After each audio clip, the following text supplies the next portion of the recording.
Hamas کے سربراہ اسماعیل ہنیہ شہید کی نماز جنازہ دوحہ میں ادا۔ نماز جنازہ میں امیر قطر، حماس کے مرکزی رہنما خالد مشعل اور ہزاروں افراد نے شرکت کی۔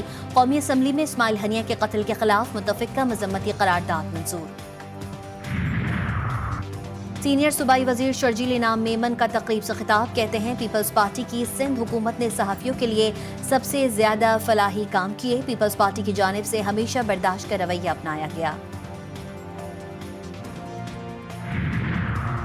ملک کے مختلف شہروں میں بارش، کہیں موسلا دھار کہیں ہلکی بارش۔ کراچی میں بھی وقفے سے برسات۔ این ڈی ایم اے کے مطابق گزشتہ 30 دنوں میں بارشوں سے اب تک 96 افراد جان کی بازی ہار چکے ہیں۔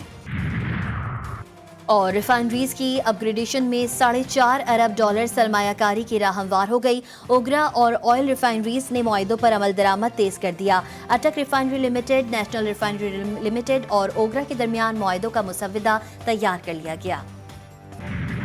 ایک اسپیشل کمیٹی بھی کانسٹیٹیوٹ کی جائے گی جو یہ ایگزامن کرے گی کہ کون سے ایسے کیسز ہیں جو جینون کیسز ہیں جہاں پہ فیملیز کو فوری طور پہ سپورٹ کی ضرورت ہے، تو اس سپورٹ پیکج میں ان کو کنسیڈر کیا جائے گا اور اس فیملی کے لیے 5 ملین پر فیملی جو ہے وہ سپورٹ پیکج اس کا اعلان کیا ہے وزیر اعظم صاحب۔ حکومت کا لاپتہ افراد کے لواحقین کی داد رسی کے لیے بڑا فیصلہ۔ 5 سال سے لاپتہ افراد کی فیملی کے لیے 50 لاکھ روپے کا پیکج کا اعلان۔ ہر لاپتہ فرد کے اہل خانہ کو 50 لاکھ روپے دیے جائیں گے۔ معاشی اقدام کے ساتھ نادرہ، پاسپورٹ اور وراثت کے قانونی مسائل کو بھی حل کیا جائے گا۔ وزیر قانون اعظم نذیر تارڑ کہتے ہیں لاپتہ افراد کے معاملے پر کمیٹی بنائی جائے گی۔ خصوصی کمیٹی لاپتہ افراد کے کیسز دیکھے گی۔ سب ادارے اپنے آئینی حدود میں رہ کر سپورٹ کریں تو قومیں آگے بڑھتی ہیں۔ پاور سیکٹر اور FBR درست نہ ہوئے تو خدا نخواستہ کشتی ڈوب جائے گی۔ وزیر اعظم شہباز شریف کا کابینہ اجلاس سے خطاب، کہتے ہیں بجلی بحران حل کرنا اتحادی حکومت اور پوری قوم کا ایجنڈا ہے۔ اس پر سیاست عوام کی توہین کے مترادف ہے۔ حکومت بجلی، تیل اور تنخواہ دار طبقوں پر ٹیکس لگا کر پیسہ کما رہی ہے۔ یہ بات طے ہو گئی ہے کہ بجلی کے بلوں میں کمی نہیں ہونی۔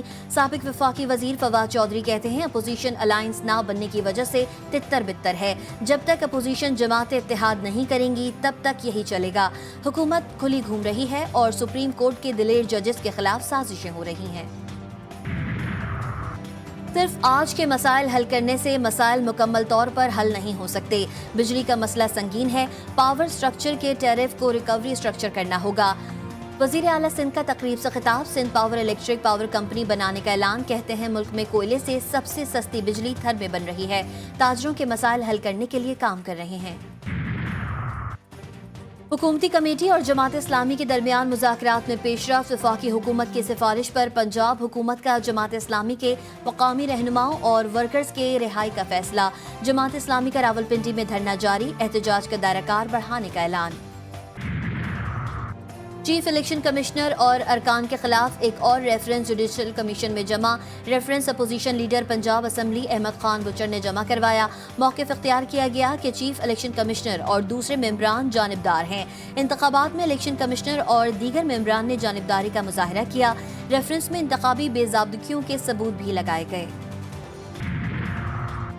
بارودی مواد برآمدگی کیس میں رؤوف حسن کا جسمانی ریمانڈ منظور۔ اسلام آباد کی انسداد دہشت گردی عدالت نے PTI رہنما کو 1 روز کے لیے CTD کے حوالے کر دیا۔ وزیر اطلاعات پنجاب عظمہ بخاری کی مبینہ ویڈیو پر کارروائی کے لیے درخواست۔ لاہور ہائی کورٹ نے سوشل میڈیا سے متعلق رولز اینڈ ریگولیشن طلب کر لیے۔ آئندہ سماعت پر PTI اتھارٹی کو بھی بلا لیا۔ تفصیلی رپورٹس 5 اگست تک طلب۔ عظمہ بخاری کہتی ہیں ڈیجیٹل دہشت گردی ہو رہی ہے، ریاست بھی محفوظ نہیں۔ سوشل میڈیا کے خلاف نہیں رولز بن جائیں تو ایکس پر پابندی ختم ہو جائے گی۔ اسلام آباد ہائی کورٹ نے PTI رہنما شبلی فراز کا نام ایگزٹ کنٹرول لسٹ سے نکالنے کا حکم دے دیا۔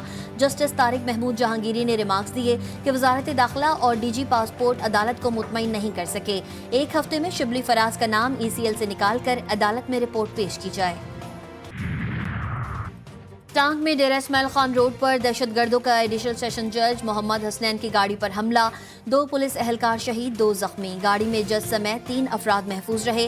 شہید اہلکاروں کی شناخت عبداللہ اور سمد کے نام سے کی گئی۔ لاڑکانہ میں گھریلو تنازع پر 2 بہنوں کا قتل، سگے چچا بھائی کے گھر میں گھس کر گولیاں برسا دیں، فائرنگ سے لڑکیوں کی والدہ زخمی، لاشیں اور زخمی خاتون اسپتال منتقل، پولیس نے ملزمان کی تلاش شروع کر دی۔